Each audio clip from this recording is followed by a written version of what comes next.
Hey, greetings, salutations, and good morning, sports fans. Thank you for keeping us locked in here, and thank you for waking up with us here. Devin, Dixon, Ratliff, Tara, Atkin. We are the Drive Morning Show team, and we are fired up to be here today on a terrific Tuesday morning, and we're busy this week. We got a lot of storylines to get into, Paulie. Yes, we do. Oh, baby. Good game last night at the Marriott Center.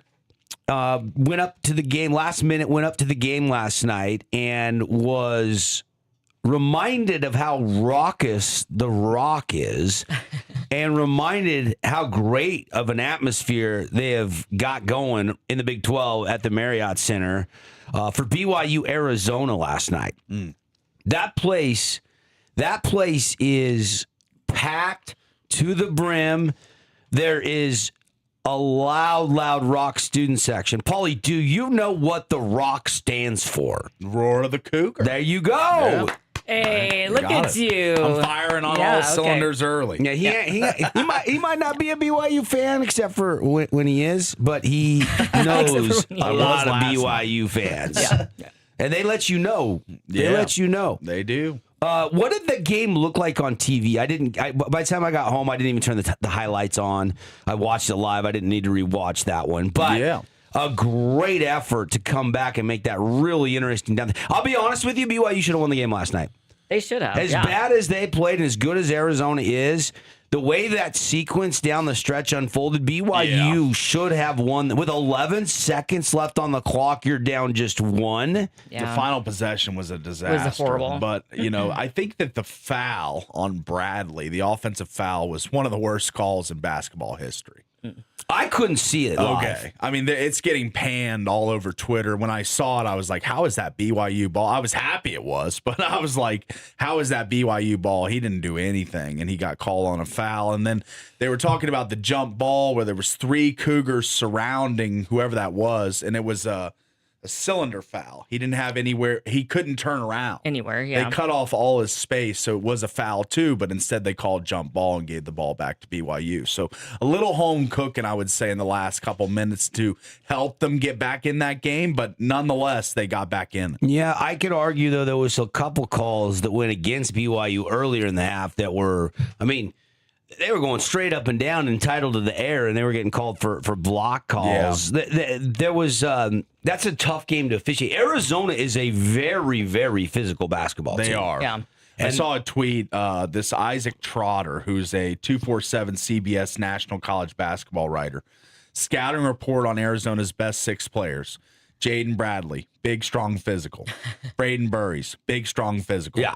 Ivan Karvachenkov, big, strong, physical. Koa Pete, big, strong, physical. Krivas, big, strong, physical. Awaka, big, strong, physical. No, Awaka is a walking rebound. Yeah. And he said at the end, Tommy Lloyd has a type. He likes these big, physical, skilled kind of Euro players. Like that Krivas didn't do as much as I expected last night. He was kind of held in by Pete. Neither did Pete. Yeah, Pete was okay. Night. Yeah, just okay. But look, Arizona is 21-0 after a thrilling 86-83 road win over BYU. And here's the takeaway for me from the game last night. Yeah. Yes, Arizona is really, really talented. But if you can't beat Arizona in conference play in the regular season at home with as loud as that crowd was, then how are you going to do that in the tournament on a neutral site? Yeah, that crowd was worth 4 points, 5 points. Oh, at least. Yeah. They were down 13 at half. Yeah. And the crowd never stopped believing. There was some early Exeters, though, last night. Oh, yeah, really? And then if Rob Wright makes that shot on the final possession, I would have got a chuckle out of, the Them couple. leaving? Yeah, what are you trying to save? 10 minutes on your commute Beat the to traffic. Orem? Yeah. Like if you're driving back to St. George, I get it. But if you're just driving down to Center Street to your house that's 10 minutes, 15 minutes from campus, getting out of the Marriott Center traffic-wise it's not like getting out of Lavelle Edwards Stadium or any NFL stadium or big-time college football stadium. Right. Yeah. It's less people. Yeah. Well, yeah, there's, 70,000 at a football game. There's not even 20,000 at a basketball game. That's 3 times less amount of cars, at least. Yeah. At least. But I'll tell you what, the freshmen are at it again. Unbelievable performance. And it wasn't from the freshman DeBonza. It was Braden Burries. I hadn't watched him really that closely this year. We remember Bradley. We remember Awako. Del Orso, the kid from Melbourne that transferred from Campbell. I remembered him from last year's team. But there's a couple newcomers on this team that has made Tommy Lloyd's team better. And I'll be honest with you, I thought for a good portion of that game, Tommy Lloyd outcoached Kevin Young last night. I would agree with that. I thought they were better disciplined. I thought they ran better sets. I thought that Arizona shared the ball better. It was a lot of ISO ball for DeBonza last night. You commented on that before the show, and I was seeing that watching the game, is that whenever he would get the ball at the top of the key or at the wing, it just seemed like everyone would just kind of watch. That might translate to the NBA. Yeah, but that didn't work ball, for a win last night against the number one team in the country. It didn't really work for AJ. He was 6 of 24. I know he ended up with 24 points, but 24 points on 24 shots? Yeah, that's not good efficiency. Yeah, and it wasn't good from the free throw line. No. And he was not 11 good of from 16. and he was not good from the 3-point line. No, last night. You got horrendous from the if you're going to shoot that bad from the field, and you're going to have nights like that against good teams. Yeah. But you better make your free throws, or you better at least hit a couple threes, and he did not do much of either. And they were throwing the kitchen sink at him, different defenders. They were putting Pete on him, Burries on him. They were putting different guys. But when they brought in Kostic, number 6 for he BYU. made 2 threes real quick. DeBonza finally passed out of the double team, and he went boom, boom, and that fueled the rally. It did. And I don't understand why they did not have the ball. Even as off a night for AJ, I sure would have rather seen the ball in his hands at the end of the game than Rob Wright. Yeah. Rob did not play well last night. Probably one of his worst games as a Cougar, and he's had a couple. He's had a few stinkers, but this was definitely a notable one because everyone remembers the final shot of a game. And, that possession, they go with the, throw it in the backcourt, get him ahead of steam going up floor. And he doesn't look to pass. He doesn't look to create for anybody. I mean, I know DeBonza is going to be the guy that everyone's zeroing in on. And Richie Saunders fouled out. That's one thing that everyone needs to put a pin in and remember is that Richie Saunders was not in on that late game scenario because he had fouled out. So, and that's a big blow to the Cougars and offensively because that's another guy that you could depend on to make a shot late in the game. I think DeBonza was doubled. Rob Wright decided to go to the hole, didn't make the shot blocked. So I didn't mind the pump fake, but the help defense came. Burries. I just don't know why you got your under 6 foot point guard taking a game winning shot when you got a 6'9" number 1 future draft pick that looks unstoppable at times and can get a shot over anybody. Like and I just don't understand. He could have forced the contact at the basket. I think Rob Wright wanted to be the hero like it was last year in that game at Clemson when he hit the game winner. Pretty sweet shot. I think he had remnants and knew how he felt after that. And he's like, I want to win this one. And in front of the home crowd, and he didn't hero ball a little bit. Yeah, I could agree with that. I mean, a lot of people had to be leaving that arena last night going, why did AJ not get a touch the last 11 seconds of the game? Because if you want to throw the sink at him, somebody else is going to be open, and he's going to pass it. Yeah. If not, he's going to try a contact and a foul, get an and one, go to the line, and win it. Cato played big in the final couple minutes. Well, when they started using the pick and roll and he started slipping the screen, he got wide open lane in a dunk. Yeah. But where was that in the first half? It was non-existent. And he also, I think you sent a video of the offensive rebound he had and then the putback and all that. So, he played big in the final couple minutes. Down the stretch, that was a big bucket. Yeah, that was what cut it to 1 point. Correct. Yeah. Correct. Look, again, with Burries and DeBonza, Kingston Flemings. There was 33 NBA scouts at that game. 33 last night. Mm-hmm. I think I texted you guys that last night. Tara sent that on the thread. I did not know. I did not know that. Yeah. And when I passed that along to the guys I was watching the game with, we started talking about this. We were like, how many pros are we watching right now? And so we got into the debate. Even into the halftime show of how many pro NBA, how many guys are going to be drafted that were on the court last night. Pete, Krivas, Burries, Bradley. I came up with 6. Pete, Krivas, Burries, Bradley, all on Arizona. Yeah. There's 4 there. Yeah. Bonza, Rob Wright, Richie Saunders. I would say 7. I did not have Rob Wright on my bingo card. I think Rob Wright will be a pro. I think he's a European player. Oh, okay. You think he'll be a second-round pick? Like the Timmy one. Wanna I like bet? this. I like this. Here we go. Sure, You're I'm saying playing with Rob House. Wright's playing Euro ball. I got in trouble doing this. Uh-oh. Yeah, I thought he did last night a little bit. Oh, no, do you think he's going to play in the NBA someday? I thought so before last night. Oh, wow. I didn't think he game played good. impression. I think his head was in the clouds. I'm still going to say he's a second-round pick in the NBA. It's possible. So I think Richie's a second-round pick. I was talking to some friends about Richie as a pro. Yeah, I think he could be on a team for a long time. He could be like a Kyle Collinsworth or like a Sam Merrill, where he could come in and shoot the 3 and have a defined role on an NBA team. He's never going to be a star, but he could have a long career being a role guy. Yeah. And come in and be a sniper. That's right. Because he can't shoot it. He can shoot it. He wasn't shooting great yesterday at the beginning of the game either. And a lot of dribbling from Richie Saunders. I saw him like dribbling in the corner back and forth out of spots. And I was like, what is he doing? He's been watching AJ at practice. Yeah, just trying to create, I guess. But, just a tough loss overall. Yeah. I mean, what was the mood of the Cougars walking out of the Marriott Center? Well, Were they just despondent? You heard my reaction. I mean, I was telling the guys, I was like, hey, because they were like, oh, so close. What a great game. And it was a great game. And it was a great comeback in the second half. And we've seen that from BYU. Yeah. This one really kind of felt like the UConn game. Yeah. Where they came battling all the way back from double digits and then just came up a little bit short. They lost that game to Bobby Hurley's team back. It was the second game of the season, wasn't it? And it was 94-92, if I'm not mistaken. They lost that game by 2. And this kind of felt like that last night.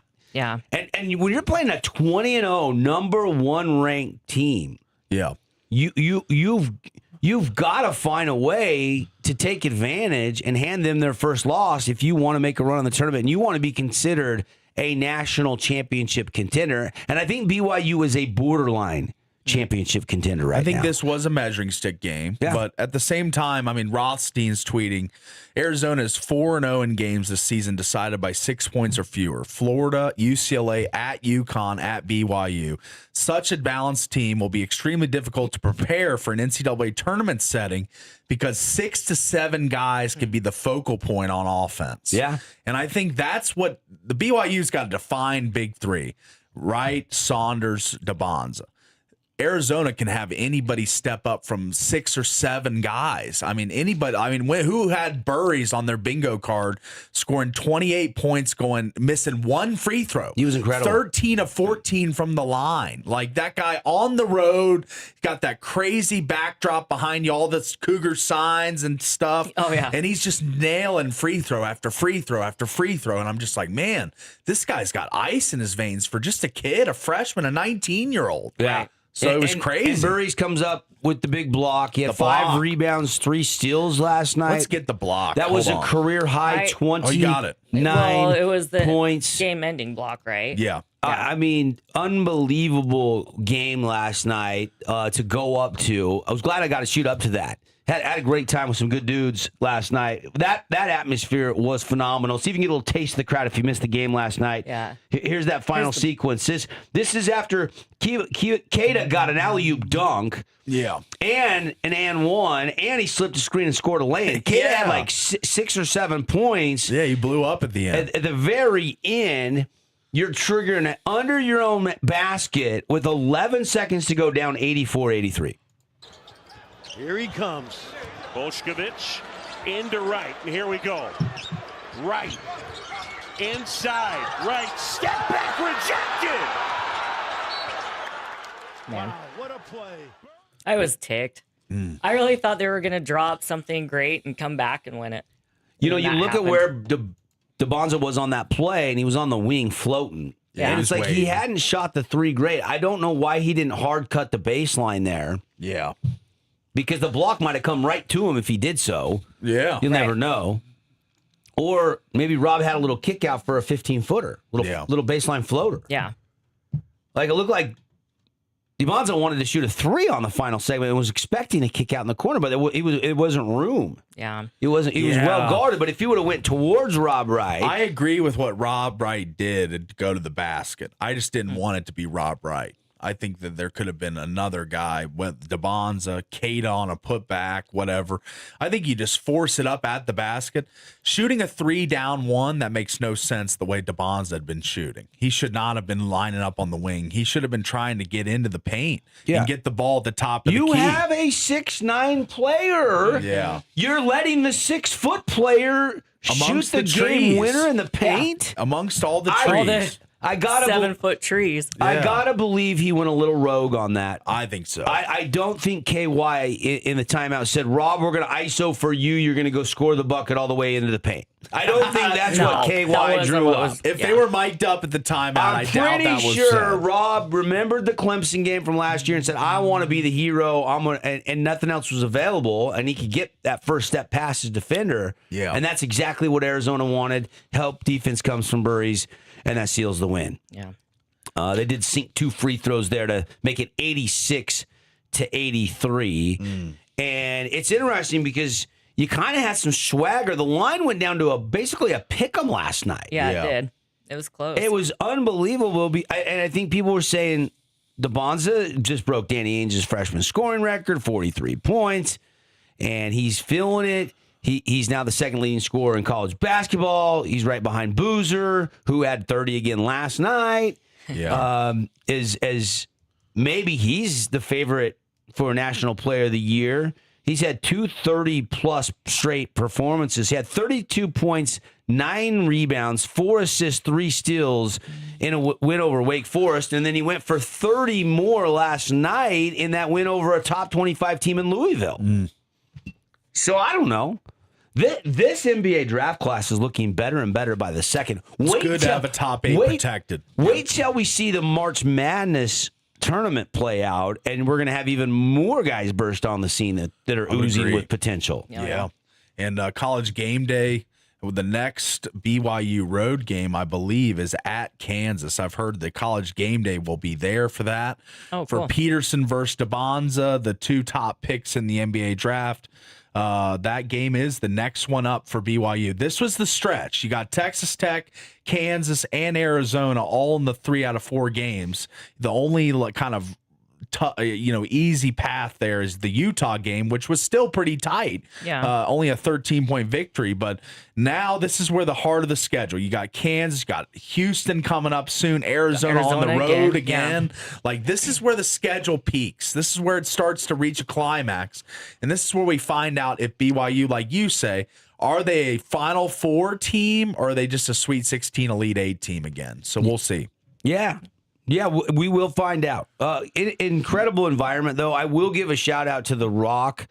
Yeah. Dude, they are at a fever pitch in Provo for BYU basketball right now. Yeah, we got some of them. Yeah. If you didn't watch the game last night and you're already logged on and you're watching our show, thank you, by the way. We're always streaming the show. You can watch Polly's smiling face on our YouTube page. Just search the Fan Sports Network on YouTube and subscribe. The baby-faced assassin. That's right. No, he can't shoot. He's not a good enough shooter to be nicknamed that. Yeah. That goes to only The one dead-eye and only. shooters. Yeah. Bryce Thomas was, since Cooper Ranson got that phrase the other night, I haven't used that since Bryce Thomas a Hurricane. There's only a select few guys that can get that phrase. I like that. And I felt like Cooper Ranson deserved it the other night. Now, Okay. Yeah. I like that. Bryce Thomas was the last time I dropped that line. He was a really good, nice player for Hurricane a couple years ago. You remember him? I think I do. Yeah. Looks like, this little baby-faced teenager, and then boom, he just drops 3 after 3 in your eye. Yeah. And lets you know. Okay. All right, this is the atmosphere last night. Check this out. Check it out. I mean, Pitbull, who doesn't want to get going? Right? Yeah. See, they're going over there. Yeah, they're going. I like this. It's a good environment.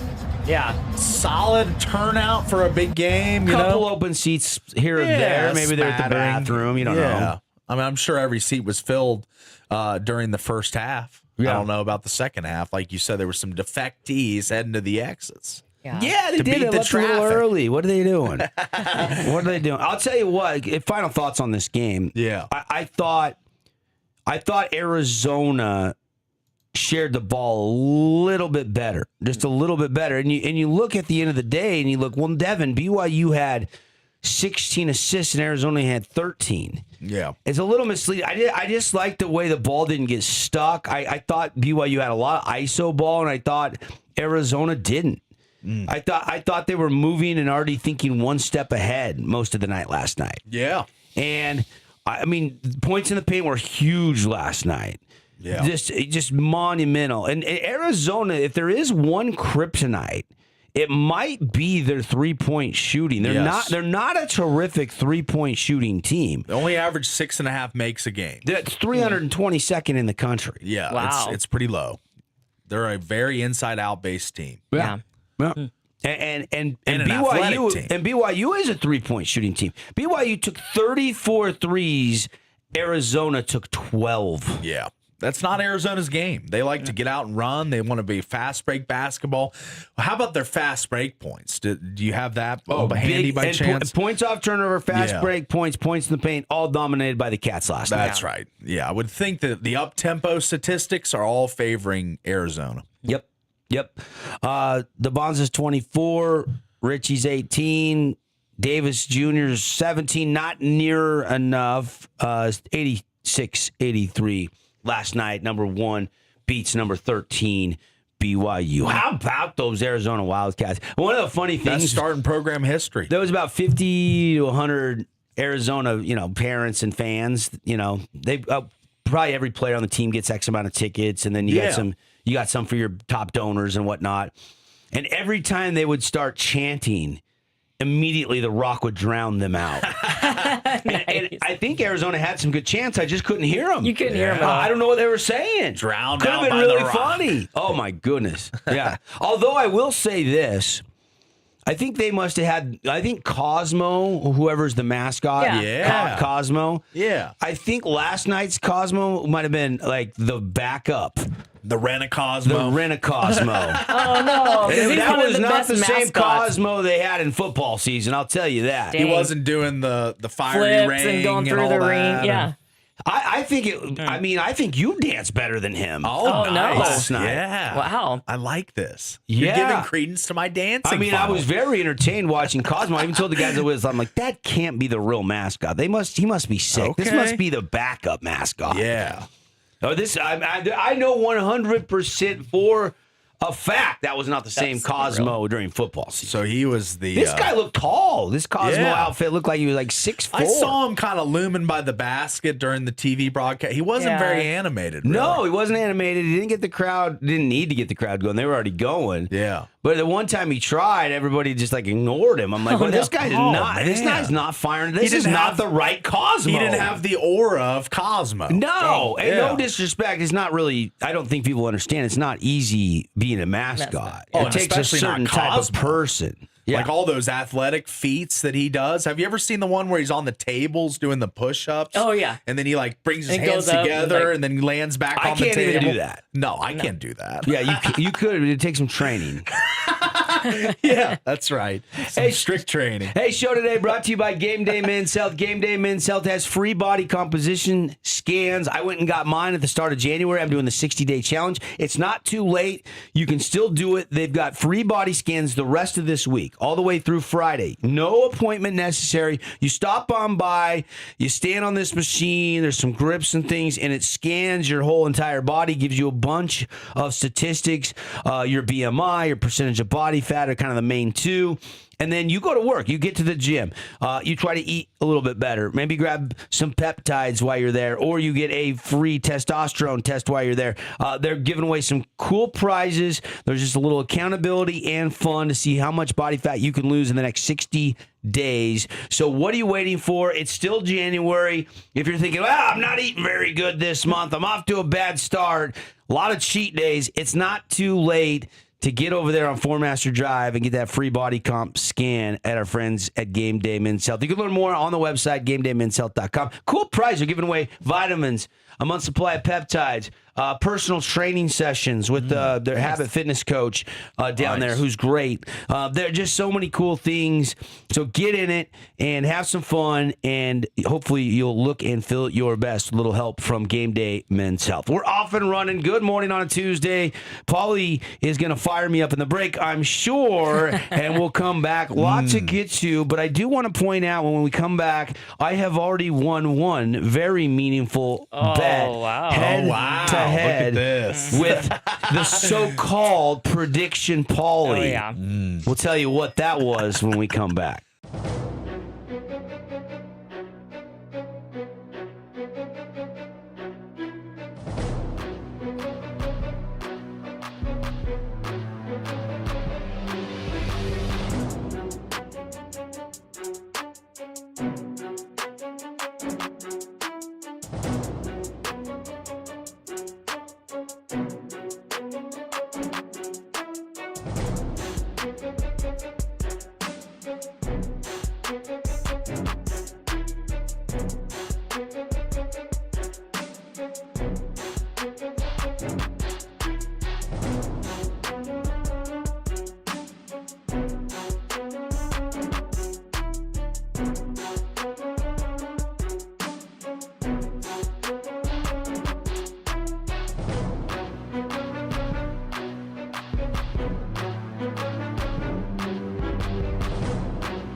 Hey, we're back, everybody. Thanks for sticking through the break. After a message from our great local partners, we're hanging out. Devin, Paulie, Tara here in the Finley Hyundai studios. Finley Hyundai, they've got some great deals this month if you're looking for a new car.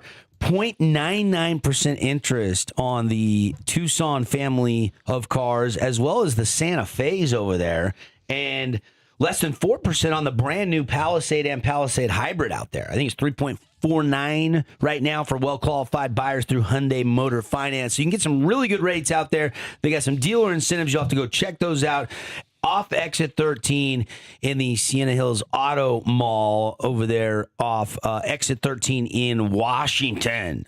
We've got lots to get to here, but I wanted to have a little fun with Paulie here. Paulie thought that I was making the easiest bet that he had ever accepted when after Shedeur Sanders got drafted, I said, you watch, Paulie, in his rookie deal, he is going to make a Pro Bowl. And Paulie said, no, not so fast, my friends. Yeah. He did his best Lee Corso impersonation. Give me a Lee Corso impersonation, Paulie. All right, not so fast, my friends. There you go. Well, acceptable. Yeah, there we go. Gusto. Yeah. And with Drake May going to the Super Bowl, how about that? Drake May in his second year, kid out of North Carolina University.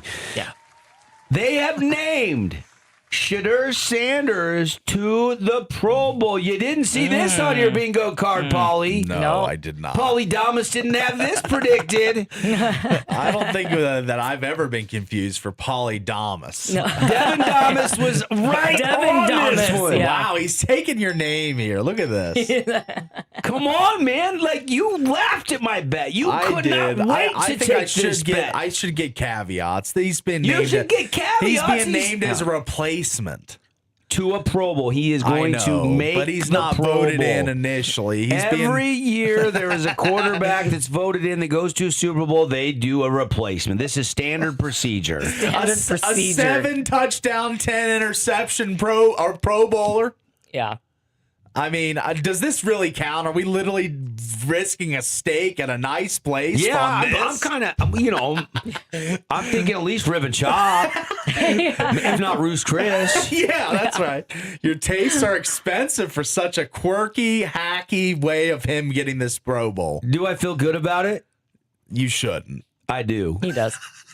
Because I said Shedeur Sanders will go to a Pro Bowl on his rookie We contract. might have to check the tape. I think it might have been all pro because I was like, Pro Bowls are a sham. I don't know. We might have to run the tape back. Oh, Yeah, okay. go ahead and sort through that. You remember what day? That's on you. That's Yeah. right. Yeah. It'll be on me, producer Paul. I'll find it. I'd bet you $100 you can't. Right well, now, the skimmer deletes everything. I don't think we were live back then, so you can't go back and find it. I We don't think. can't find it. Oh, you could find it. Oh, it's on the skimmer. It's on the skimmer, I'd but have to- you would have to sort through and mental remember the day. And I am banks. going to put $100 bet on top of my steak that you can't find that clip. Wow, you're going all in on this whole proposition. I like that. All mean, right. Well, I'm he just- did make the Pro Bowl, so Look. I'm a man of my word. Do I feel good about it? Sure, he made the Pro Bowl. You Look asked at the this. question. I know. I feel amazing. Yeah. Yeah. I mean, you can't. There's just no shame. You can't. There's no shame in you trying to, kind of trumpet this 7-touchdown, 10-interception quarterback as a Pro Bowler. Yeah. You can sleep at Yeah. night well and just Yeah. you're good. He's- That a replacement is the reason you're winning the steak. Yeah. Yep. It's a win is a win. A win is my book. That's him snoring at night, sleeping so good. And A bet, going to a, the bet, steak. a bet is a bet. I think you're a man of your word. I am. I'm Unfortunately. pretty sure I've seen that come through once in a while. His word is his bond. That's right. That's right. Can you believe it? When you saw the headline, what was your reaction to Shedeur I don't even think I Sanders? saw the Like, headline. did I think I you just saw watch- we're going to Ruth Chris, baby. I know. I was like, dude, you got to be kidding me. No way. I didn't even see it before you sent the stupid picture. My reaction was the Pro Bowl has gotten very desperate. Yes, the Pro Bowl is watered down. like- to- Well, it is a flag football they're playing game. dodgeball and flag football now. Are we even Yeah. counting these? I think if we roll the tape You back, I think I said all pro, all pro. You made the bet. Yeah. I did not force you to accept the bet. Do I feel good about it? Yes, I do. How did I ever think that a league where the fans vote for the Pro Bowl and Shedeur being the most popular player in Cleveland in 20 years? So dumb. Man, that was oversight by me there. But it is what it is. What has my the friends. NFL got to do with the Pro Bowl?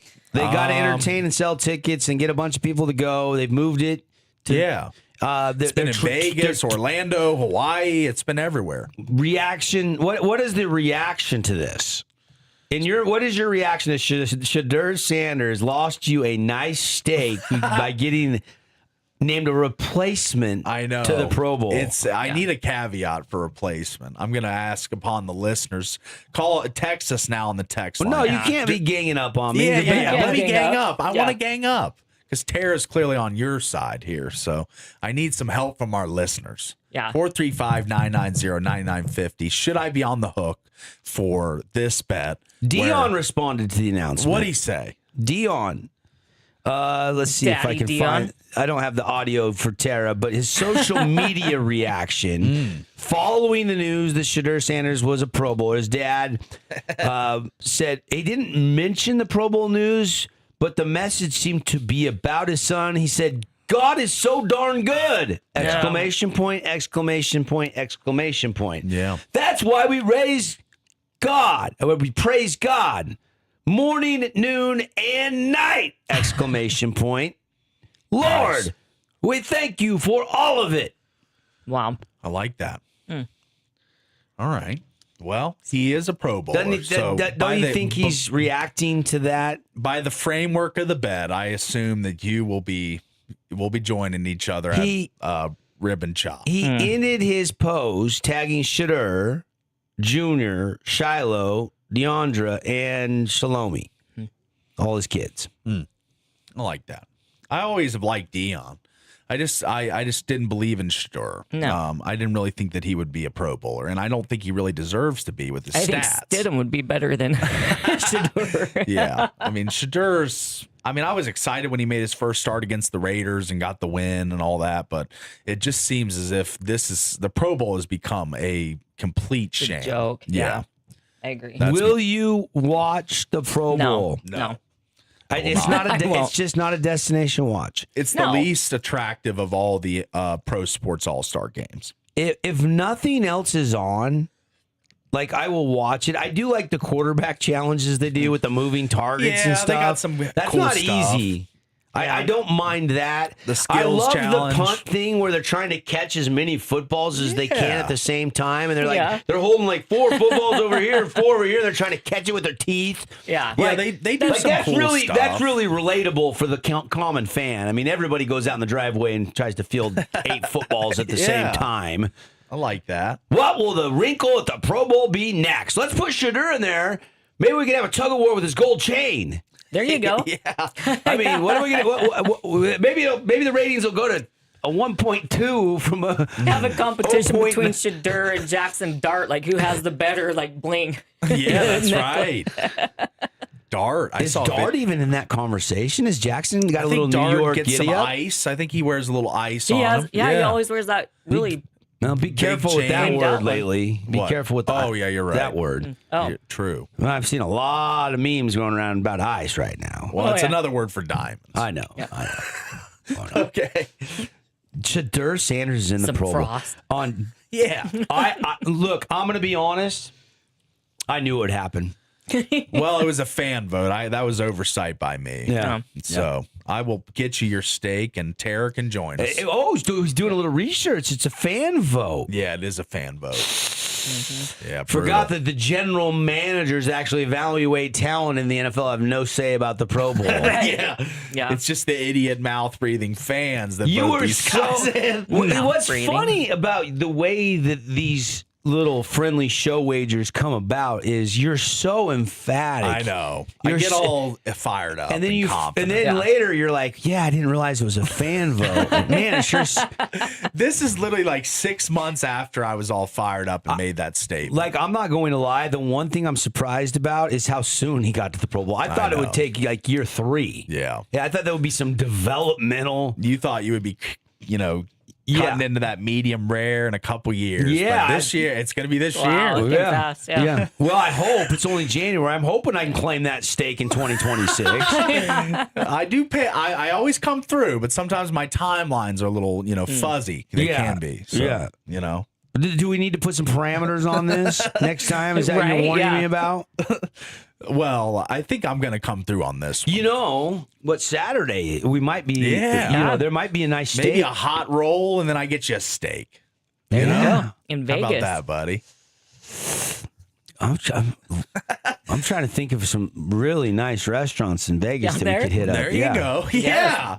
I think Eddie Merlot's or like what's that other one? I don't know. We need some The suggestions. Golden Steer. They got those Australian. Oh, now we're talking. They got The those Golden Australian. Steer. I've never been to the Golden Steer. I think it's you got to amazing. book like a reservation months Well, out. your but- prediction, Hey, Paulie. Warnick says he's on Paul's side, by the way. No replacement. Shador sucks. Oh, Warnick. Yes. Oh, so a bet is not a bet. Thank you, Brett. Thank you, sir. Look. Jump to me. Jump Look. to my protection. Look, a bet is a bet. He was named to the Pro Bowl. I don't know what you want me to do. Why you make me the villain? Yeah. Why are our listeners siding with you? You're the one that said he wouldn't be a Pro Bowler, and I now don't he know. is. I guess they're just siding with the guy who's right. Well, they should probably remember that it's not that hard to become a Pro Bowler. That would have been really handy information I to didn't know the use. standards for the Pro Bowl had diminished so greatly. Oh, they're but so low. they're so low. terrible. Yeah. Terrible. Hey, but the Golden Steer sounds amazing. Nobody- I know. Some lobster tail. Yeah. A steak. They got Australian lobster tails, Yeah. the big ones, buddy. Yeah. Can Paul afford that? Might have to take out a loan or two, but we'll figure it out, I don't buddy. know. I don't know. Might have to finance the meal. Oh my. No replacement. Shadur sucks. Look at that. Look at Look at this. the feedback we get from B-Dub this morning. Look at that. Yeah. Like, who did you even watch Shadur? No, you didn't. He played in Cleveland. Nobody even knows if he's good or not because nobody watched him. I watched him play the I Raiders, watched him. but Oh my It gosh, was I'm the so Raiders. sorry that you had to watch that game. yeah, me too. Cleveland and the Raiders, that must have been worth the Yeah. price of admission. I hate that I'm a Raiders fan. She suffered through. I don't think you hate it. I just think it's more torturous than it is is. joyous Yeah. at this point in time. Yeah. They probably should hire Clint Kubiak. Yes. Well, that is who That'd they're be fine. rumored to be in the mix for. I thought they should have tried everything at Signetti. Yeah. You guys didn't think that was plausible a Well, couple I weeks just ago. didn't think it would ever happen because Signetti seems pretty happy in Indiana, but I would love for him to go there. And Mendoza, it'd be amazing. But Yeah. I It just would be a don't see nice it happening. combo. But I don't think it's feasible. I think it will be probably Kubiak or one of these hot assistants. yeah, So one but of these hot assistants. Shadur, he's a Pro Bowler. Can you believe it? Where have we gone in society? Paulie's losing bets on really dumb. Shadur Yeah. going to I the Pro Bowl know, I in his know. rookie season with 7 touchdowns and 10 interceptions. I love America. Yeah, you do. God bless I America. love football. America's idiosyncrasies are allowing you to be the recipient of a nice steak. Yeah. Or maybe a lobster tail. Do you think that Shadur is going to have a long, successful career, though? Well, they're already talking about drafting another quarterback in Cleveland this year, so I don't even know if he's going to start next year. So let's pump the brakes on Shadur. He's lucky he got in the rotation this year. Yeah. And he got to be a Pro Bowler somehow, some way. Sham. Total sham. Got to take a break. I'm going to figure out where we're eating in the break. We'll be right back. It's The Drive.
Come on, throw him up, Paulie. I like this one. Oh, Big Boy and Andre 3000. Yeah, Andre. yeah. When's the last time the listeners heard Andre 3000? They're one of my favorite. They're one of my favorite hip hop artists. Oh, really? Like, Okay. they're kind of throwback, Take a kind of mental retro. note of that, buddy. I know, right? So Oh, yeah. good. So Outcast. they have just such a distinct voice. Yeah. I want to get your guys' reaction on Coco Golf, but first, probably want to check in on how things are going with Soda weight loss. Yeah, absolutely. It's been a journey to start. This is the 4th week officially on the program. I kind of started eating the food on the list 5 weeks ago, but now 4 weeks in to the program, down 11 pounds in 3 weeks, feeling amazing. Getting people at the gym tell me, hey, you look a little slimmer these days. I'm like, thank you. And it's working for Soda weight loss. And I know for me, I did the Ozempic route for months. I lost some weight on it. Absolutely. It was effective. But then once I got off of it, the minute I got off, I just yo-yoed right back. So this is sustainable transformation of your body that you can really, it's the knowledge is power. What they're telling you, the nutritionist that you have on call at all times will guide you through anything you want to eat, any problem eating, any kind of restrictions you have on what you can and can't eat. But the honest truth is you can eat a lot on this plan. So I think it's a slam dunk in sports terms. If you're trying to change your body, you're trying to have more mental clarity, more energy, more focus. I'm feeling all these things in the last 4 weeks. So it's working for me and it can work for you too. SodaWeightLoss.com to sign up, or 866-800-SODA, SOTA, to speak with a nutritionist. So get on board. It's working for me and it can work for you too. Got a great offer right now. If you sign up, your wife or partner, or you can get a friend. Yeah. If you can do it together, which is kind of nice. It's kind of their New Year's special. 2 for 1, basically the typical, buy one, get one. But I think that's always helpful. I've found out when I work out with a gym with a workout buddy, or I'm training for something and I'm training together, or it's just like a team practice. It's always easier. It's always funner when you're with your buddies, with somebody else, rather than just by yourself. Yeah. I know people like to work out by themselves, and every once in a while it's kind of nice to put your headphones in and have no distractions. Yeah. But I find out my best workouts are when somebody else is there pushing you step for step. There's just that accountability, and you kind of push each other. Right. That's right. Yeah, which I love. So, I've found that as far as the nutrition side goes, you need to work out. Like, that's part of it. So I've been working out pretty much every day for at least 4 times a week the last 3 weeks, and it's been working. So the pounds are coming off. I'm feeling better, looking better, and just overall life is better. So get on with Soda Weight Loss. You can feel the great benefits as well. Say it with me. Soda is state of the art. There we go. I came in late there. You I joined did, you yeah. late. You had to think about it or something. I did. I had to think. I had to compute. Yeah. We are watching. I just keep watching this replay over and over of Coco. You're mesmerized. Coco Golf yesterday. So she's down in Melbourne at the Australian Open. She smashes her racket into the concrete floor. Did I count 7 times? Which is the amount of times she dropped serve and lost to Alina Svitolina. Svitolina. I don't know how to say her last name. How's that SV sound, Paulie? She was the 12th Svitolina. seed in the tournament, so that's Coco was the 12th seed. No, Svitolina. I thought she was the 3rd. The opponent. It was Okay, a big Coco. upset. That was 3-12. Coco is the 3 I think seed. it's Vitolina, but Svitolina. yeah. It's kind of blur the S and the V together, right? Yeah. I would think so. Yeah. So, what do we think when we see an athlete get so emotional? Maybe she wasn't planning on getting caught on camera. She didn't wreck a locker room. She didn't hit the wall. She didn't dent the wall. She's hitting a concrete floor. The only thing she broke was her racket. Yeah. I don't think she broke her hand. But you push yourself. There's that level of I see it in golf a lot. Yeah. Where you set such a high expectation for yourself, but it's an individual sport. And when you mess up, it's all on you. Yeah. Right.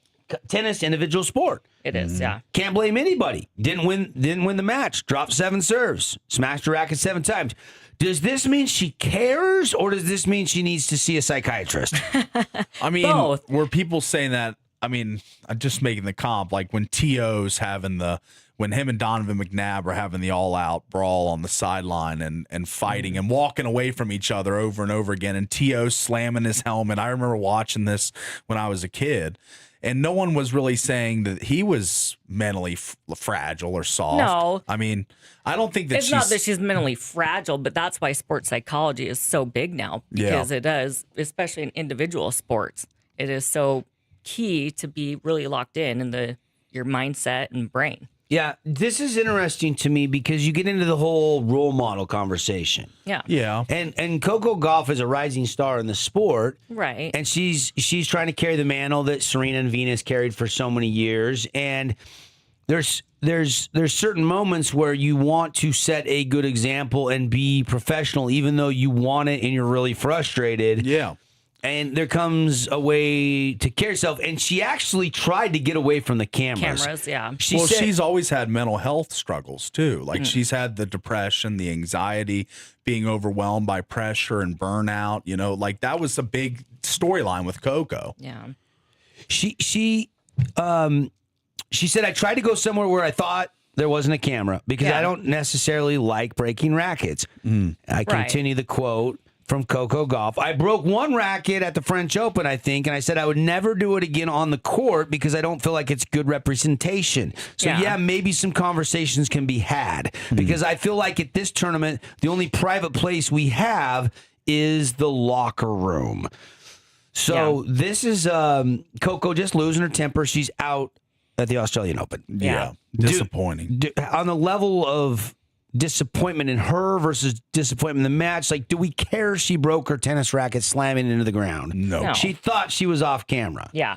And It's as far fine as if a role she's model, on camera. Yeah, like this She's doesn't fine. bring her down in my eyes. Frustration is a part of sports, you know, like angst, you know, and all the feelings after you lose. Yeah, you're you know? not a robot. You have real emotion. I mean, is it the most professional thing to break a racket on camera? No, but is it human? She was trying to get away from cameras, though. It's not like she just did it right there on the court. Sure. Like, they followed her, but it's endearing to me to see an athlete show that she's a human being. So you like this from Coco? I like this. Well, I like this. I like that she took it out on the racket and not an opponent or not a line judge or not her. Well, all the stories coach. about Serena always being a bother to these officials and calling them out on every call, it seems like.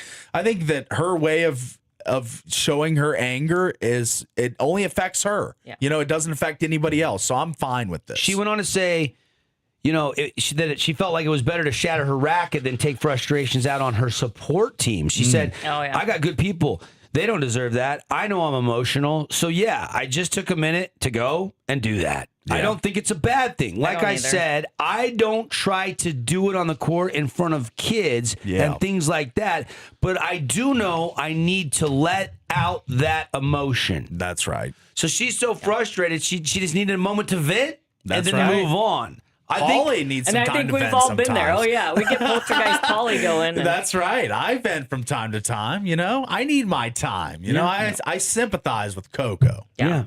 Get it off your chest, Coco. Do what you got to do. All right. Coco, you're in the penthouse. That's right. She's up there. She's up there with me. Bring your racket up to the penthouse. We can be emotional up there together. Paulie will grab a guitar and you guys can just break stuff like a Limp Bizkit song, like a Smash Lab or something. You know, break up the Limp Bizkit. I'm about to break. We need to come back with that. Show today brought to you by Zag. Protect it better. Hey, did you know if you actually don't have a screen protector and your phone gets cracked, they'll fix it for you. You heard it here on the Fan Sports Network on the Drive. They'll give you $20 off your next phone repair.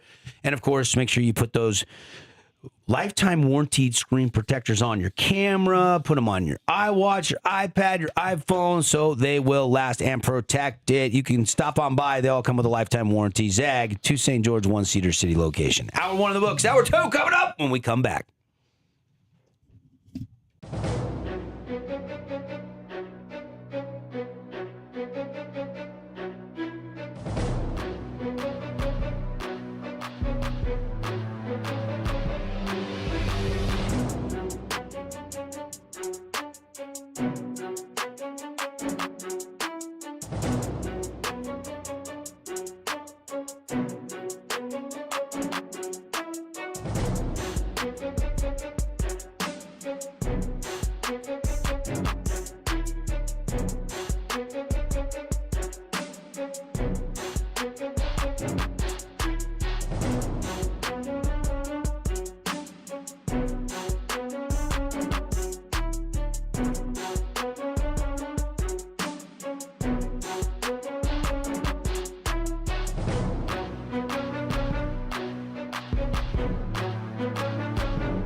We're back. Hour 2. Let's rev it up. Let's go. It's a Tuesday morning here on the Fan Sports Network. It is The Drive. I'm Devin Dixon, Paul Ratliff, Tara Atkin, and we are hanging out inside the Finley Hyundai studios. Let's get into what's trending right now and kind of go around the horn with some of the top stories that might be talked about around the water cooler at the office or the job site on this beautiful Tuesday, the morning 27th of January. The month of January is almost gone. Yeah. Next Monday, here we go, the month of love. Yeah. Let's get to our top 8 today.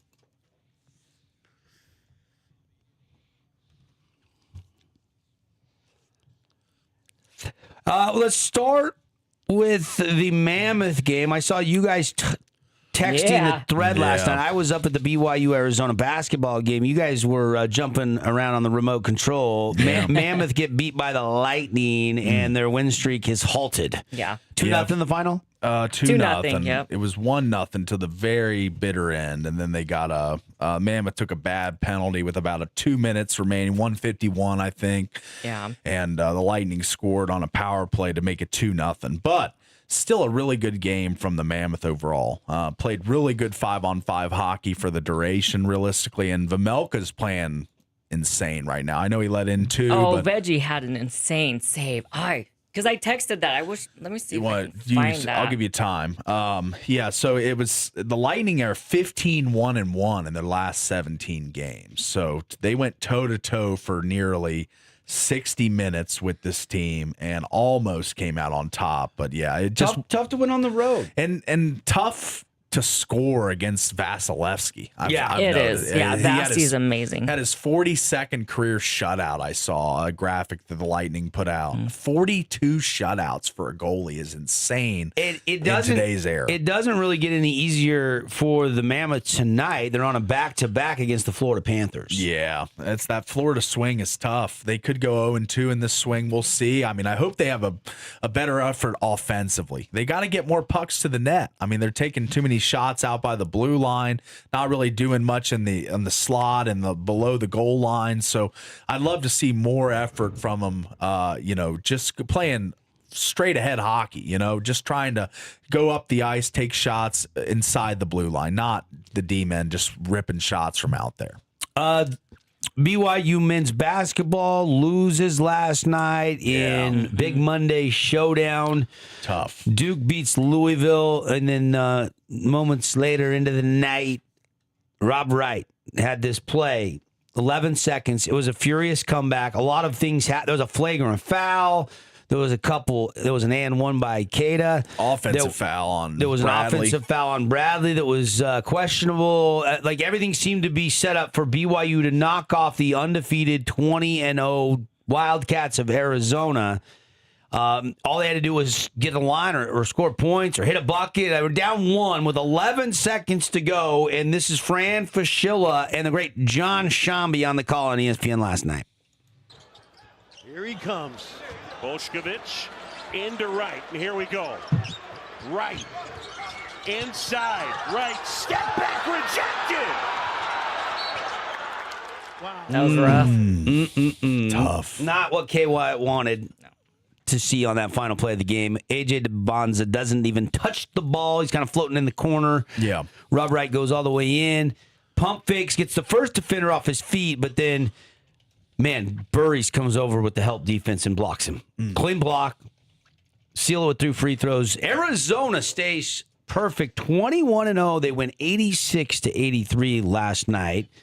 And, of course, Ryan Smith was there with his son, sitting next to Will Hardy on the front row. Keontae George was there. Lowry across the court. He wasn't sitting with Will Hardy. Of course, you remember what university Lowry Markin attended. AZ. He is a Wildcat. Yeah.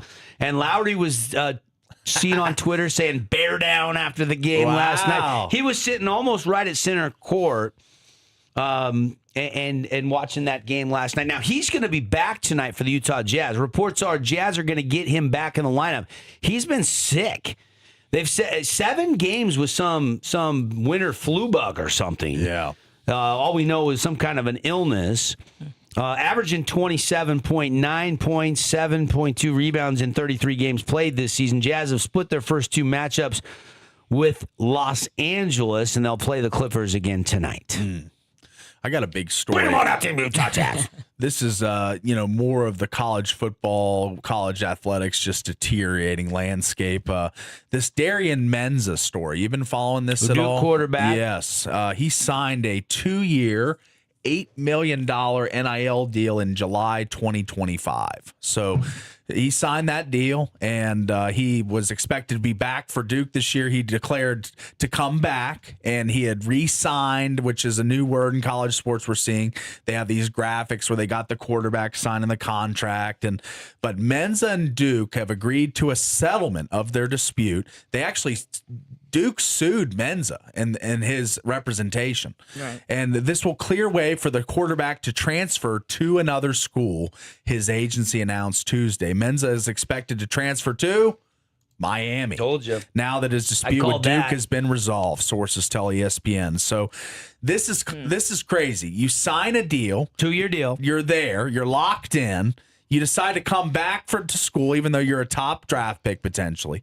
And then the money gets so good at Miami, and Carson Beck's gone. So they got a hole. And now you go in the portal, it gets into lawsuits, and it gets ugly. I mean, man, this is really just gross stuff in college sports, that there's contracts and opt-outs and all this settlement talk. The first time I've heard you go that route, Paul. You have been the product's so good. The product's so good. Yeah, the product is great, but if you agree to something, if you agree to a 2-year deal, like I see it, that it's an absolute disaster. Well, out there. A lot of these guys are 1-year deals. They're just mercenaries, and they transfer. There's no loyalty. I think they should have to have some loyalty back to the school. And this was loyalty. 2-year deal that he signed pen to paper, and then decided, hey, wait a second, Miami's offering more money. I want out of this. Yeah. So this is just no good. Horrible. It's just paid mercenary work. Correct. Highest bidder wins. Menza, bad guy in my book. Bad guy. I don't know the kid. So at least not honorable. I'll say not honorable. Maybe not bad guy, but not honorable. I think it was pretty well documented that Sellers decided to stay and play for the Gamecocks. Yes. And they didn't have a good team, but he was loyal, and he made some NIL money, but he could have went somewhere else, probably made more, and been on a better team with more weapons. Yes. And so it's a fine line, because at the end of the day, you're playing the game you love. At the end of the day, you want to represent your family, your name on the back of your jersey, and your university. But let's be honest, the number one reason the money is the motivator. Money grubbing young kids are like, I want my piece of the pie. You remember how competitive it was even when I was in high school, whenever you couldn't even you just got a scholarship. That's it. Yeah. You didn't get any money. There was no NIL You got deals. a free education. And people were fighting tooth and nail for those opportunities. But now I can't even imagine being a parent with a kid now where you think, oh, my little Johnny's going to be a superstar, make $50,000 a year or more. Like, it just seems like today's sports, it's all, in college at least, it's all money driven. So, and it's going to ruin the game eventually. I think I actually look at like an AJ DeBonza path, and I can't really poke a lot of holes in what he's done.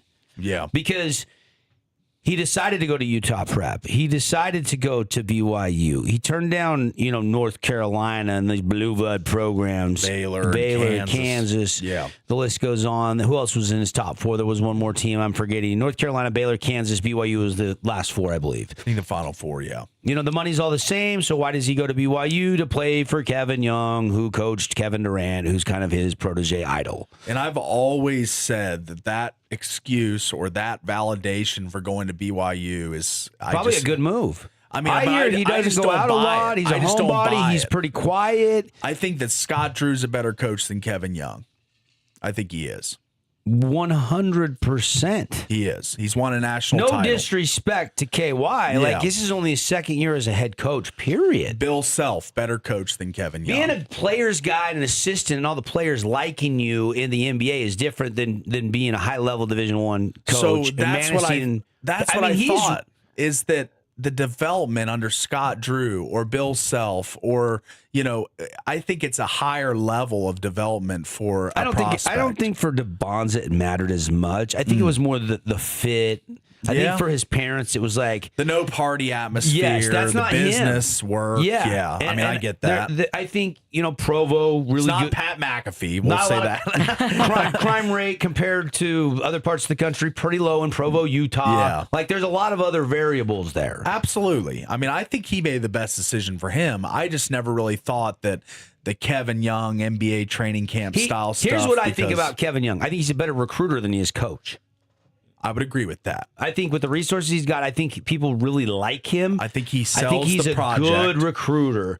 He sells the vision very well to the kids, and he pitches. I know it was only game, but I watched really closely last night. It was it was fun to be in the stands and not a microphone in my face and just watch a high-level college basketball game last night at the Marriott Center.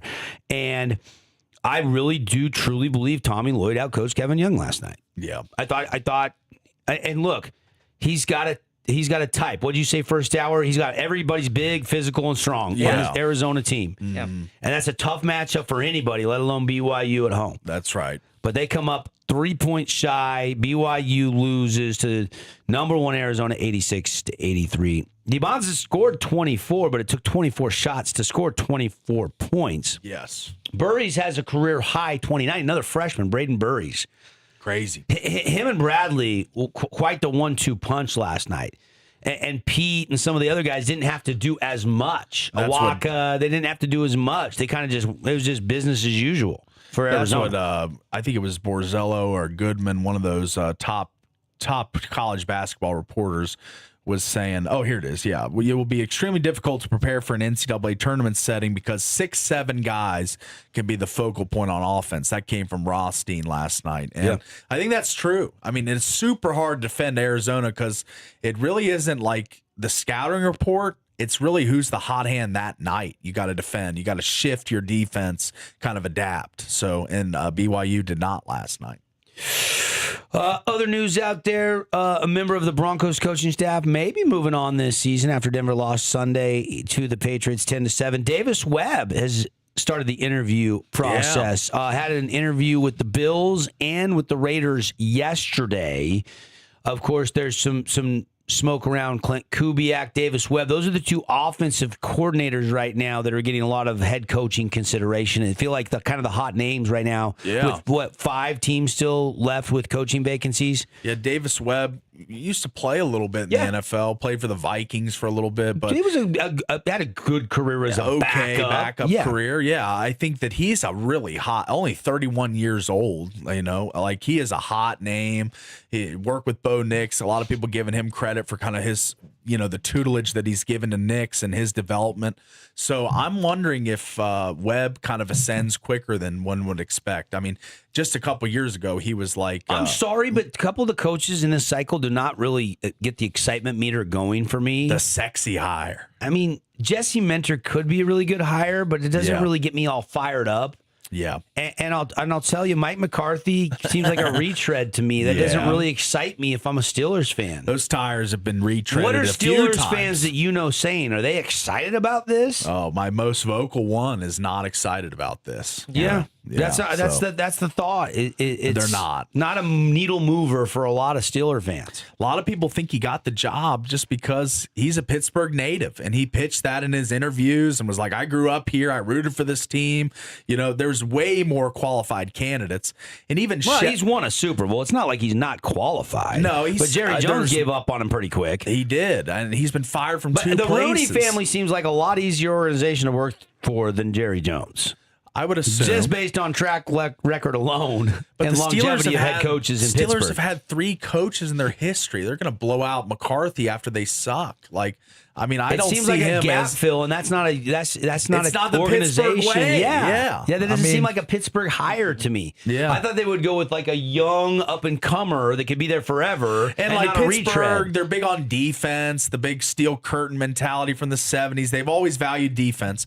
So I thought they were going to go mentor and then hire that Shieldhouse as their OC. The real popular Rams passing coordinator guy, the young guy. I thought that was going to be the combo. It was going to be mentor Or I mean, Shula, the Rams defensive coordinator, and Shieldhouse would be the combo for Pittsburgh. But instead, they went McCarthy. So intriguing. There's a little shakeup with Utah football this morning. You might be talking about this around the water cooler. So here's what happened.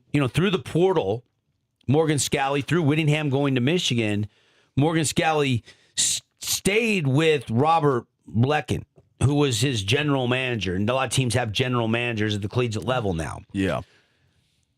All of a sudden, now the dust settling, you're kind of done with the portal chase. And Scalley decides to go a different direction, hiring USC Director of Football Strategy, Joe D'Orazio, as the new general manager. Yeah. And Robert Blecken said, did the best I could in a tweet. Sorry, Ute fans, we didn't do better. Change is tough, but necessary sometimes. On to the next opportunity. Sounds like you're a little salty with that tweet. Yeah. D'Orazio's also worked for the Chiefs from 2013 to 15, where he was a special assistant to the head coach for Andy Reid. No stranger to Salt Lake City or Utah, though. He spent the 2012 season on Whittingham's staff as a graduate assistant. Yeah. So, but since NIL was instituted, college teams, they're starting to take, need of these GM roles in their programs. So this will be interesting to see how this works out. I like a guy that's worked with Lincoln Riley and USC. I mean, I think that helps a little bit. They bring in a ton of great recruits year to year. So I think this could be a good move for Utah football. Yeah, I mean, a lot of teams have GMs now since NIL got big. Yep. And even what's his name took a step back from Woj. He's the GM for St. Bonaventure basketball. So even, James Harden helps out Arizona State hoops. Like everybody's got a liaison. Yeah. Isn't Mike Bibby and Shaq helping out with Sac State? Sac State? Yeah. Mm-hmm. A lot of athletes starting to jump in on the pool and help these teams get NIL drummed up, fundraise, whatever. So I think this is a good move for Utah. Progressive move. Yeah. Okay.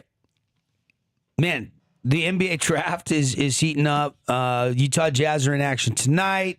Got some Big 12 college women's basketball. Did we get the scores from last night?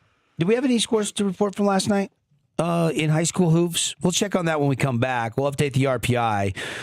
And then we'll set the table for our broadcast schedule tomorrow. Let's talk a little hoops. I want to see who Paulie thinks is the Region 9 MVP on January the 27th. Who's in the running? We'll break it down. A little local segment here. Those are your sports headlines. We call it the Top 8 at 8, and we'll take the break and be right back. Show today brought to you by our friends at Prime IV. Prime IV has some incredible deals going on right now to kick off the new year. Yes, it's still January. They've got January specials. They've got a limited time 50% offer on their Niagen IV and injections. They've got the weight loss bundle, which you get the skinny IV, a weight loss consultation, tirzepatide for 4 weeks, a bunch of other stuff. You save $194 on that weight loss bundle. Just $280. $280 for the consultation, the IV, and 4 weeks of tirzepatide. Go check it out. PrimeIVSTG.com or tell them the guys on the Fan Sports Network or gals told you to stop on by. We'll be back after this message from our great local partners.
Yeah. I got to get out to Red Rocks this year. I think OAR is coming this summer, July, August. Oh, I think yes. it's August 8th, Red Rocks. There you go. I want to see this OAR at Red Rocks. Yeah. Maybe Paulie should get us some tickets. Right. Yeah, maybe Instead of another steak bet to dinner. go wrong. Yeah. I'll trade the steak in for OAR tickets to Bro, Red yeah. All Rocks. right. 100%. Sounds like a good deal. Yeah. Yeah. Good deal for him, right? Show road trip. Yeah. Show yeah. road trip. Greatest band of all time, if you ask me. And a lot of people don't know OAR. Yeah. I They're love East them. Coast guys. Rockville, Maryland. Maryland. Yeah. Rockville, Maryland. Been Not around far for from my 25 stomping years. They've been grounds. making Yeah. music since 1997. That's right. College rock band. Yeah. That's right. I They're saw them in good. Colorado Springs in 2002. Oh, Really? nice. Yeah. Yeah, they came to the Air Force Academy and did a concert for the Academy. So That's Nice. sweet. Look at that. A little exclusive Yeah. concert. How for many people? TA. How many people were there? just the Academy. Look at that. Very exclusive. I like Yeah. that. Just the Academy and Tara. Yep. They've done that. They've performed on like Air Force carriers. Yeah. They Yeah, do they some do. military tribute cool. stuff.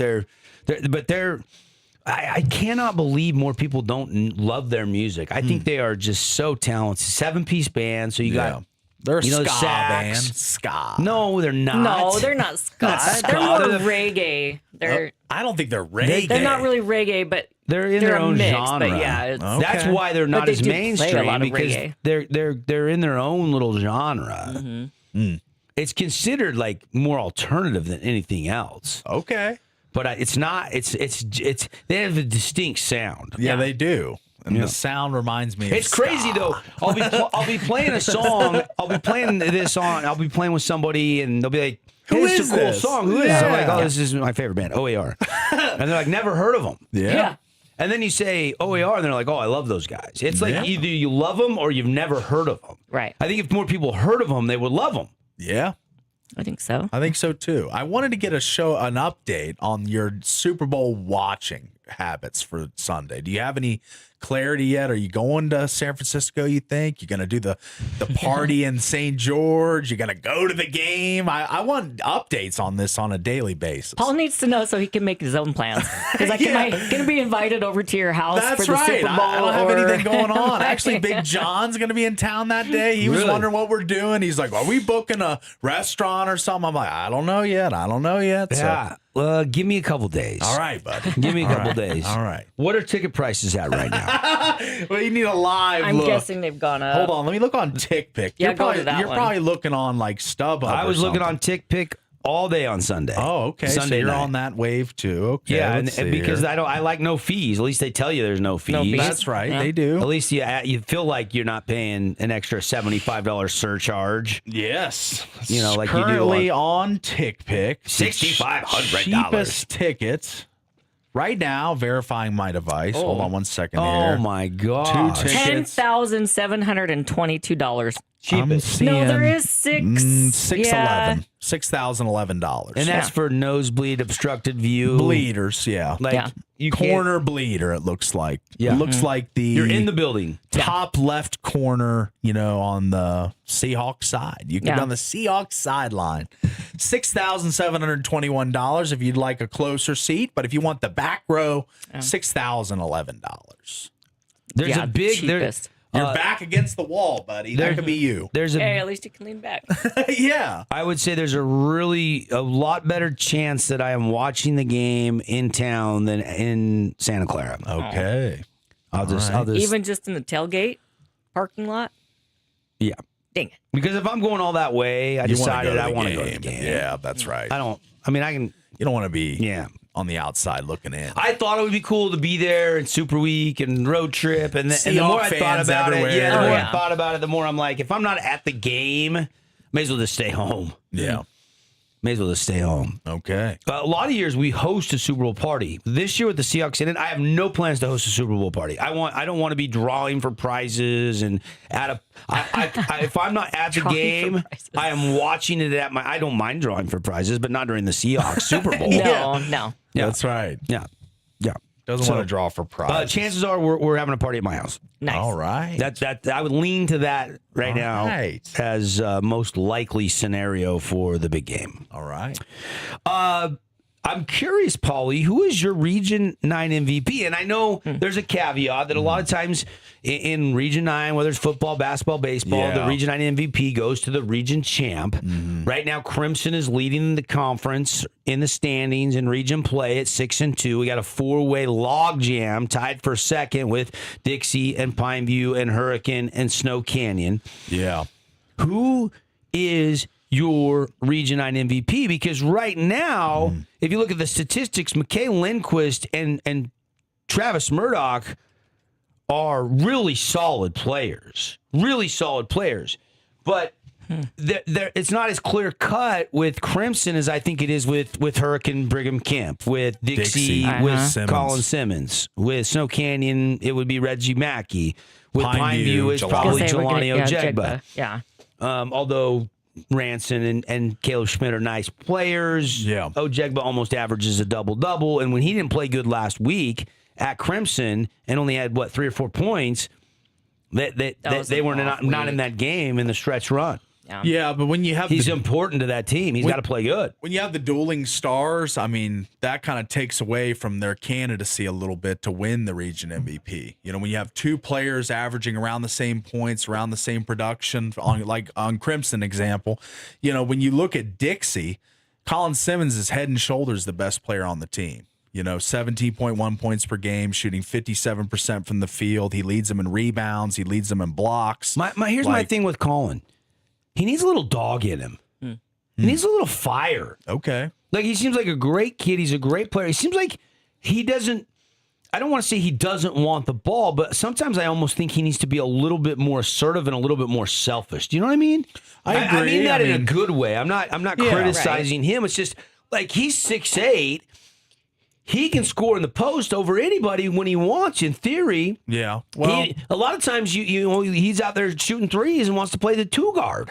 that's right. And I understand he translates to that at the college, so it's going to be a smooth transition. Right, Yeah. But in high school, you're 6'8". I think that the eyes are always drawn to the biggest guy on the floor in high school. It just is natural. Like when Sean Phelps was at Crimson, I always thought he could have done more. Oh, he's having a great year this year. But in high school, he was a role player. I mean, he was a defensive player, a stopper, a rebounder, a block shots guy. But when did he ever have massive scoring games? I did one game where he did pop for one. I think 20, I remember, like 25 or something. There's the potential. The Sean is really, I mean, But he was so when you're big. 6'11", he was so big. The coordination has to cap up. The Yeah. body has to fill out. I mean, he's still got a lot of room to put on a lot more meat on his bones. And I know he's playing great at Snow. He's, part of a great program there and doing good things there. But I always thought, just when you look across the road at Dixie at that time with Lemke, like he was just the polar opposite. A little shorter, but super skilled with the basketball. Well, he's at Snow too, playing pretty good. Yeah, both those guys. Yeah. So it's good. I mean, I was just saying, when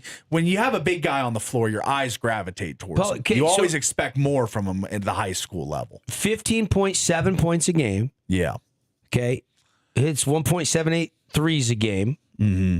Okay. Are we playing Guess the Player? You haven't told me. Let me guess.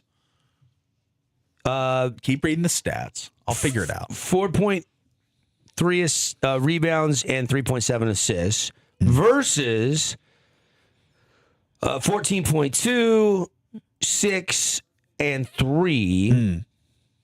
Player A is Jelani Ojegba. No. Player A is McKay Lindquist. Okay. Player B was Travis Murdoch. Oh, okay. But I'm illustrating your point. Yeah. Like, which one is it? Well, that's They're the thing. both really crucial because the game against Pineview last week, Mac had 17, hit a couple big threes. I thought his shot selection was really good, but Trav was getting doubled and kicking back out for open threes and still scored. Like they're really very, very defined roles, and they both do them so well that I don't know who the MVP of that team is. Yeah, I think that, like I said, that hurts the candidacy of the two Crimson Stars, is that they both are so good that it's hard to have I don't one care head though. and shoulders If above Crimson the other. wins out and they're your region champs, Then one of them will get it. and I one of them understand. deserves it because Yeah. they are the region champs and they had to go through Colin Simmons and Jelani Ojegba and Brigham Kemp. I've always been a guy that I don't think it should go to the best kid on the best team. It should go to the best player overall. I think, yeah. And I think Brigham Kemp statistically, that is Brigham Kemp. Yeah. Statistically. Scoring wise, especially. And I would put Simmons number 2 ahead of both of those Crimson kids, personally. I would go Kemp, Simmons, then the Crimson guys, personally. Not even no Jegba in there, huh? Yeah, I like Simmons. I've seen Simmons play a bunch. I think he's not as assertive, like you say. Yeah. But he is the most physically talented player in the region. But he's not physical. But his measurables, his length, I see what you're saying. His stretch ability. He's 6'8" and can shoot threes. Yeah. Like, how many guys in the region can do that? Well, first of all, there's not many 6'8" guys in the region. I know. That eliminates about everybody but 2. Isaiah Thompson, I think, is the only other one. Yeah. I think he's only 6'7". And he shoots a couple, but not like Colin, though. Yeah. I don't know. I just done a lot of Dixie games this year.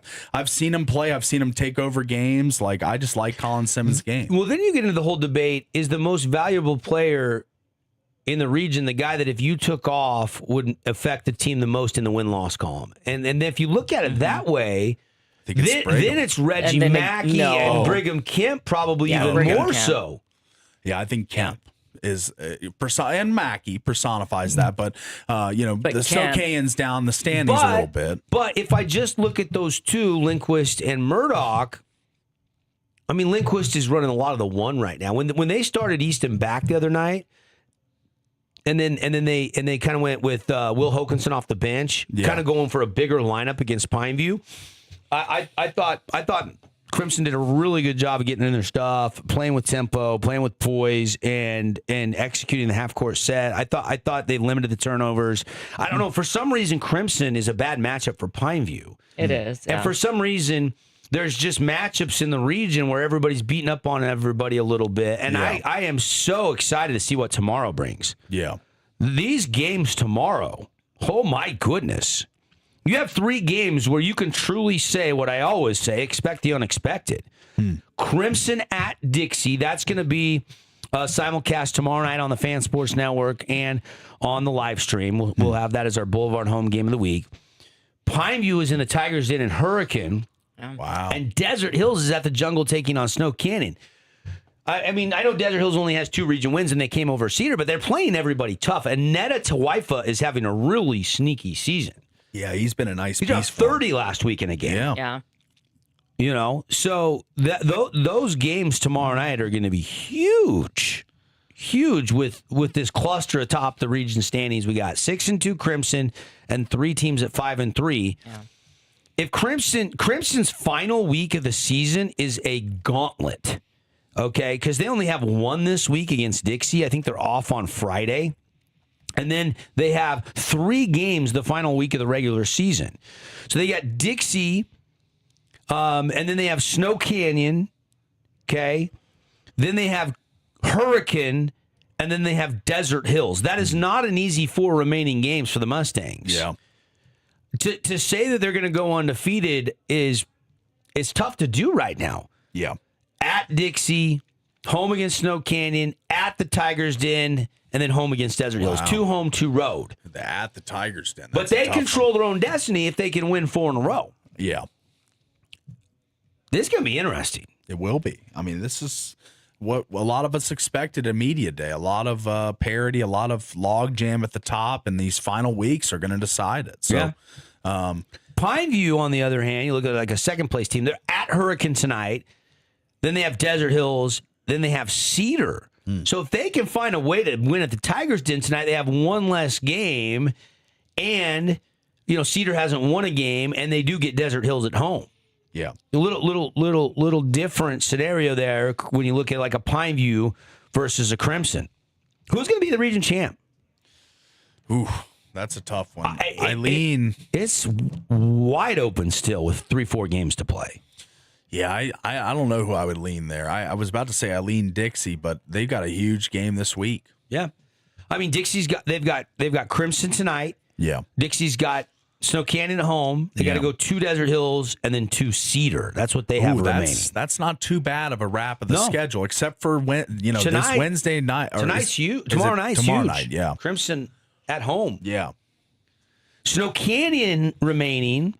They're sitting there that tie for second at 5-3. D Hills tomorrow night, then Dixie, then Crimson, then Hurricane. Interesting. Yeah, that's a tough stretch. But I mean, Snow Canyon, Dixie and Hurricane. Wow. since they lost to Pineview by 8, 11 days ago, they have beaten Crimson and then they have beaten Cedar to kind of turn things around. They beat Hurricane prior to that, 64-60 in the Tigers' Den. They only lost to Dixie in overtime, 75-72. I wouldn't sleep on Ryan Ball and the Snow Canyon Warriors. I wouldn't either. Yeah, they've got I think everybody hates playing them. I think that's a consistent theme, is that they're going to defend you. They're going to make you strain and hustle and work for the whole game. And, they don't give you any plays off. I like what I've seen from Snow Canyon this year. Really have. Yeah. So, consensus, if you had a vote today, Brigham Kemp is your MVP. Is that what I'm hearing from you? I think so. And Simmons is close for me, but I think it's just Kemp just because his assist numbers are very good as well. You'd think he'd kind of be more of just a straight scorer, but his assist numbers are solid this year for Brigham Kemp. I mean, he's been distributing. And his steals per game, I think he's 3.7 steals per game. At one point early in the season, he was averaging over 5 steals a game, so he's really good defensively. Yeah, he was leading the state at the beginning of the year in steals. He's still a top guy in 4A, but he's not leading the state. He isn't leading the state anymore, but yes, he is a top guy. What if Snow Canyon wins out? And it's Reggie Mackey then?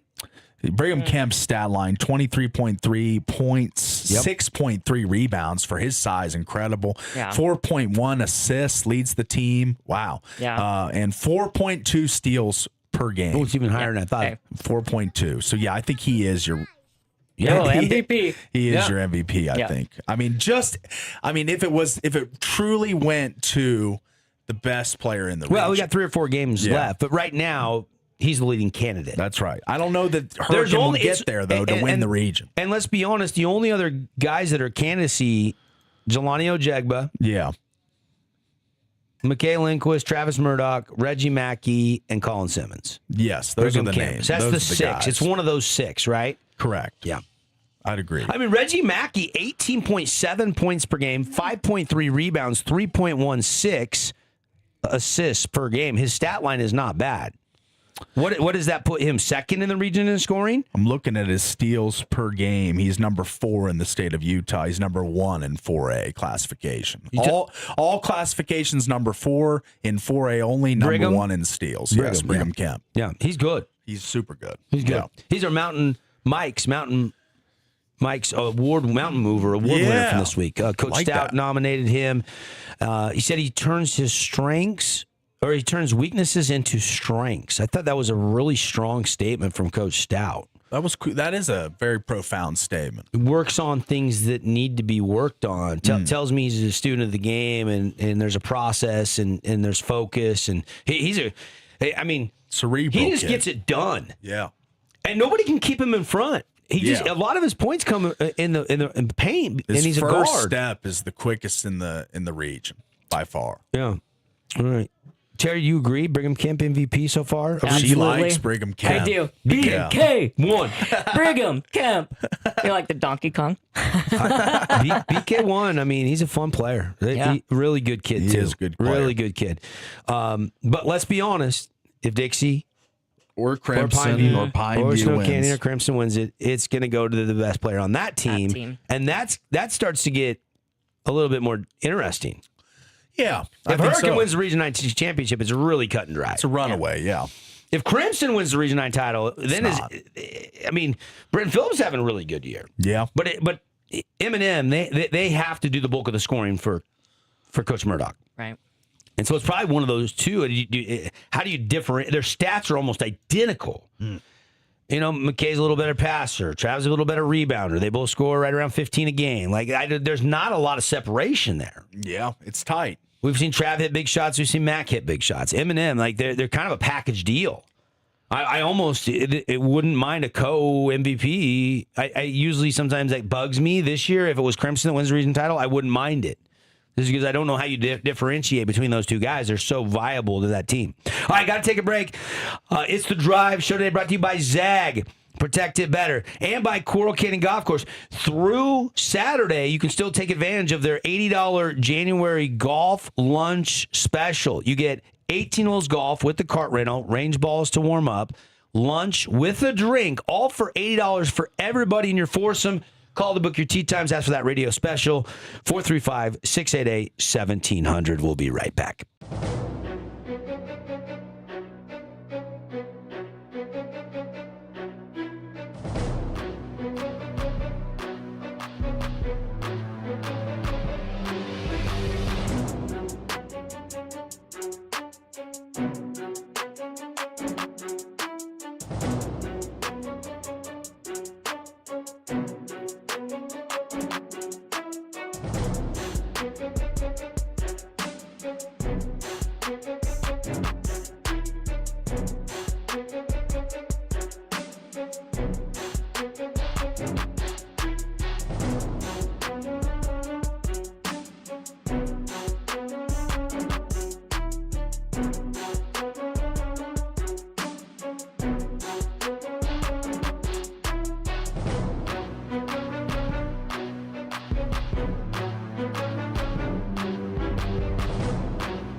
We're back. Did you miss us?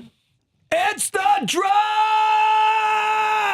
on a Tuesday morning. Terrific to have you in, Paulie. What's going on? What's up, buddy? How you doing? That was a very emphatic welcome back for the listeners. I like it. That's good. Yeah. Sometimes you just got to rev it up, man.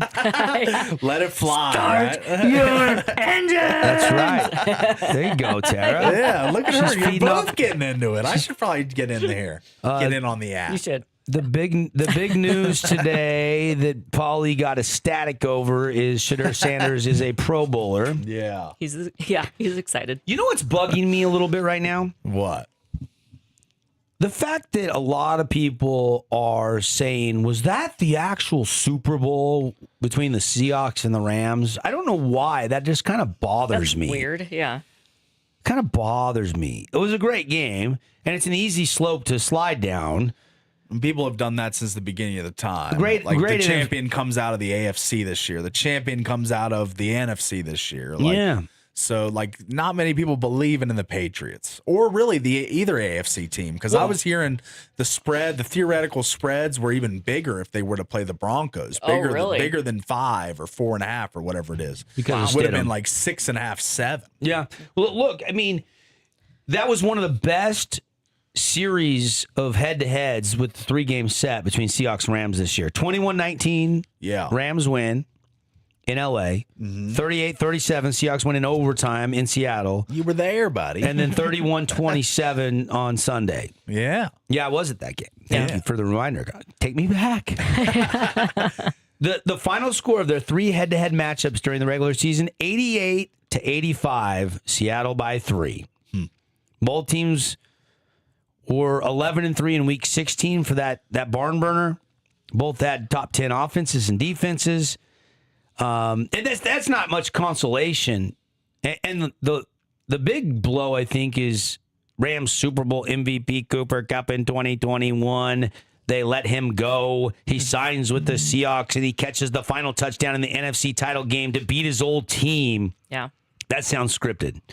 Doesn't that sound scripted? Yeah. Like that's a Hollywood, 30 for 30 or ESPN 30 for 30.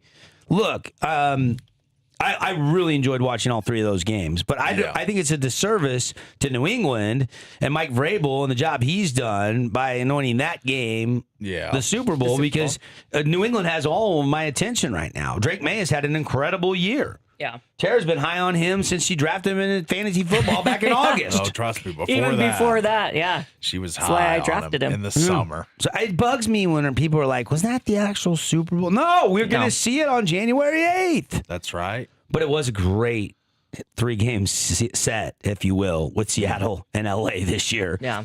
In the best division in football. I don't think either one of you can disagree after this season with, Seattle going through the Rams and the 49ers and having to win the NFC West all over again. Not the Cardinals. Yeah. They're in the NFC West. Give it to me. Who is Arizona going to hire?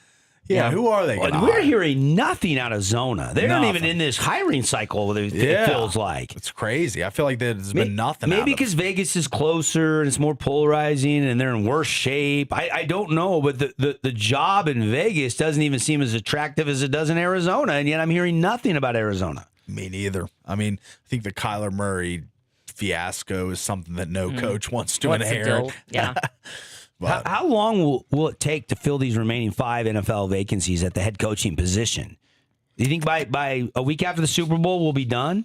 You got to start putting things together. You got to get staffs in place. You got to start evaluating get ready talent. for the draft. The draft is in April. Yeah. Like it's almost February. Like you can't wait too long. Now, if you want to interview anybody inside New England or Seattle's organization, you've got to wait. You got to wait. Kubiak's off limits right now. Right. So. Woo-wee. Let's go. We're going to have fun talking Super Bowl in the next couple weeks. Yeah, I like the Super Bowl talk. The Gearing up for the big for game. it. Oh, yeah. Lee Sterling going to join us next Thursday. Oh. I'm really interested to see Lee's lean on some of the props making his and stuff. return. We kind of do the Super Bowl extravaganza. We have a long segment with Lee. We break down who is the length of the national anthem going over. Oh, yeah, under. he's kind of an expert in that realm. Yeah. The last couple of years, his daughter is always really good on the time on the anthem. On the anthem? Yeah, she always has it hemmed in. She has our over under for us every year. So looking forward to that. Is there going to be an over under? Like on a streaker? There was put one something year. on that? I know. I mean, the biggest storyline for me the next 2 weeks is certainly the Super Bowl. But then after that, it starts to become who's the number 1 draft pick in the NBA. I'm really intrigued by that topic right now. 3 potential picks with Peterson, Boozer, and DeBonza. Yeah. And then you've got all these other freshmen that could come into the draft. That could be lottery picks, Fleming and company. So Wagler, that Illinois kid, is a stud too. Yeah. There's some really good freshmen this year. After BYU lost 86-83 last night, where is DeBonza's stock? Is it status quo? Did it go up? Did it go down? Boozer had over 30 again last night. I think he's fine. I think he's still the best freshman we've seen since like Kevin Durant or Michael Beasley at Kansas State. It's been a long time since we've seen a kid this good this early. So I think he's fine. I think he's right in the mix for that National Player of the Year still. I think so. After a tough loss to Texas Tech, DeBonza showed out with his best scoring effort, 43 points against Utah, 15 of 24, and then last night 6 of 24. Yeah, it was a bad Didn't get the game-winning shot with 11 seconds to go. Rob Wright got the inbound and never passed the ball once and got blocked. Correct. So it wasn't the most remarkable game for AJ, to say the least, but I think Don't you still want him taking the game-winning but shot? he just had or a drawing the remarkable contact? game against Utah. He had 43 points. So like You got to people, take the good with the bad. yeah, He's that's right. young. You got to take the good with the bad. He's 19 years old. All right, right now the John R. Wooden Award winner odds. Take a guess. AJ. Not number one. Oh, I would bet on that. Oh, you would bet on that. Okay, who do you think is number one right now? Boozer. Boozer is Okay. Because Minus he's averaging, 550. he's got the best stat line. Number two, though, is AJ DeBonza, plus 650. Okay. Braden Smith, Purdue, JT Toppin, Joshua Jefferson from Iowa State, Kingston Flemings, Houston. So there's some names, but he is number two in the race right now. Boozer's averaging just a little bit more. And Duke's a really good team this year. Yeah. So You're going to get a little more in the rebounding. He still Yeah. averages 4 assists a game. He shoots, his splits are 57, 37, 75. 57, almost 58% from the field, 37% from three, and 75. That's pretty good for a 6'9", 19-year-old Boozer twin. yeah, that's good. When I was playing with golf with Carlos Boozer in September out at San Hollow Resort, he was in town, and he was just oohing and ahhing about his twins. Like, he goes around and watches them all over. Proud papa, right? Oh, I bet. Last name to live up to. Yeah, absolutely. Tomorrow on the program, we'll recap the high school girls basketball from tonight. We'll get you ready for those big 3 games we mentioned. In boys basketball tomorrow night, we'll get closer to the next Utah Tech road game, which will be Thursday, and a lot more. I think tomorrow we're going to get a couple of high school coaches on the show. I want to see what's going on inside the thinking cap of our high school coaches as we're getting into crunch time in the Region 9 regular season. 3-4 games remaining. That is it. I mean, we're getting right down to the nitty gritty. All right, final thoughts before we sign off. Paulie, Final intriguing thoughts? thing Yeah, today. I love it. You can rate the show. Rate the show. I'm going to go 9.6. 9.6 today. That's good a stuff. pretty good, yeah, solid pretty good show. stuff. You got me going with the Shadur stuff. Yeah. You know, I mean, we pressed on though. I'm hungry. oh yeah, we're ready. I'm hungry. We're ready for Vegas on Saturday. Tara, is Paulie too high? Rate the show. I'd say 9.5. Okay. All right. It wasn't as good as yesterday with all the football talk, but Yeah. I think it was still good. All right. Tomorrow we'll do better. Tomorrow Yeah. we'll get some guests. We'll have a blast. We'll see you then. You guys have a good one.